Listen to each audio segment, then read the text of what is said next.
prison doors with jailhouse religion. Yeah. And they come out, and the second that they come out, they'll go back to the same thing.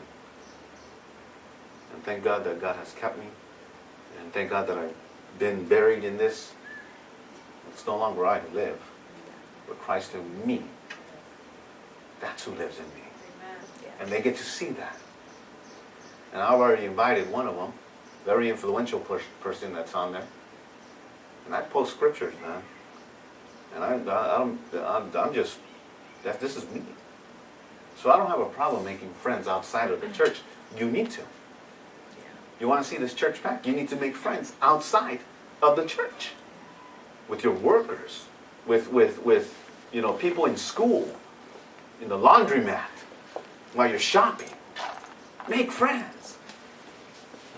The first thing that comes up to me when I see somebody out there, we went skating Friday. We had a great time. There was an old couple, I know if you were there, you remember this old couple, and they were just dancing and just having a great time. They must have been like 80 or something like that. In fact, one of them was 83, because I ended up talking to the gentleman, and the lady was 83. She was skating. You remember her skating at 83, and the gentleman was 64, I believe. And I started talking to the gentleman, and then I said, "So you guys come here a lot?" Because they were in it. I mean, they were, they were advanced too. They were skating backwards and stuff, and their legs were doing this, and they got to the corner and they were dancing, man. And I said, "You guys do this a lot?" He says, "Oh yeah, every day." They live there. I said, "Yeah." I said, "You're here every day, 7 days a week, for 3 hours." I said, "Wow." Practice makes perfect. Yeah. Every day, for 3 hours. In my mind, I'm thinking, you better be at church for at least 2 hours. Spending all that time skating. And we're talking, and I was trying to make a friend. And I said, "So, how long have you guys been married?" And he said, "Whoa." We're not married. Yeah, hold on.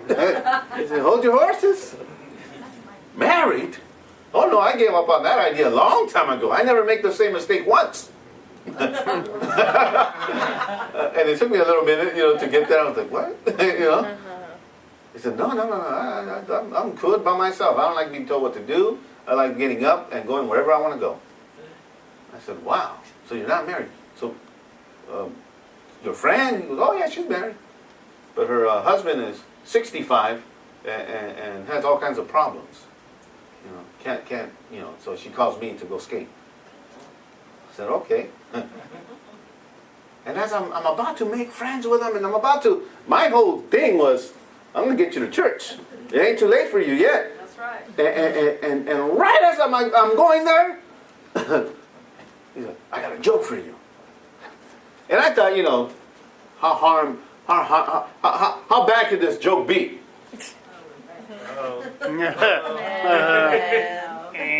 And he just went to town on some filthy stuff, and he noticed that I didn't laugh, because I'm not going to entertain that. And then another joke, and I thought, man, he should have gotten that from the first get-go. And then another, he goes, "Oh, I got a closet full of them." I said, "You better keep them in that closet. You're a little bit too old to be messing around with that stuff." And my whole intention was to make a friend, to invite him to church. Unfortunately, some people are just not there yet. Don't let that stop you from making a friend. There are people that will just listen to you for just a moment. Don't give up. Befriend them. Still be a friend.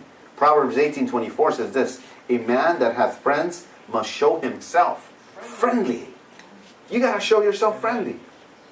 Here's a little cool illustration. A man who never seemed to be able to make or keep friends went to see a psychiatrist. The psychiatrist was interviewing him, but failed to catch something the man said and asked. "Would you mind repeating it, please?" the man said. "I said," replied the fellow, "for some reason, nobody ever seems to like me. Why didn't you pay attention to what I am saying, you meathead?" You need that. Well, there's the answer why now you can't make any friends or keep them. You know, and I see that in the church as well. I see a lot of always angry Christians. You've seen them before. They're almost always angry Christians. You know, I know of somebody that invites us to a lot of things. Invites us to a lot of things. And when they write these invitations, they're as sweet as honey on a honeycomb. Sweet letters. I mean, the invitation is nice, it's out there, and it's inviting. But then when I remember how this person is, I just gave up what a gene this person is, right? But when I remember how she treats, you know, this certain person, and still does, when I remember her habits, I'm turned off. You know, and there's folks that you kind of scratch your head and you go, man, you sure you saved? You know, just angry, almost always. Everything gets on the everlasting nerve. How many nerves you got? You know, just every nerve is affected by their anger. And so they go around life with hardly any friends. They can't make or hold a relationship because for some reason it's like they've been baptized in lemon juice. Just you know, sour. Nothing exciting about them. The second that you better not do something wrong because they're going to call you out. And that's the last you'll hear from them. Why? Make friends. Make them last in your life. I heard of a story about a neighbor who was trying to put an antenna, a TV antenna on his roof, but was having a terrible time. His neighbor decided to give him a hand. Went over and took the best tools that he had and set up the antenna for him. His neighbor asked him what he made with such fancy tools. Because he brought the fanciest tools some nice expensive tools. To which the neighbor replied, friends mostly. Use whatever you have to make a friend. Use whatever you have to make a friend. I've seen people that had the opportunity to making friends, but they'll hold on to stuff. An opportunity to lend to something to someone, and they held back. Lost a friendship in that. Listen, whatever God gives you, use it to make friends. There's people out there that are lonely, who have been hurt by folks outside and inside the church. And they've had it, they're up to here. Don't be a further cause to them getting to meet the friend that sticks closer than a brother. Make friends. There's nothing wrong with that. Number 2, keeping friends. 2 men were traveling together when a bear suddenly met them on their path.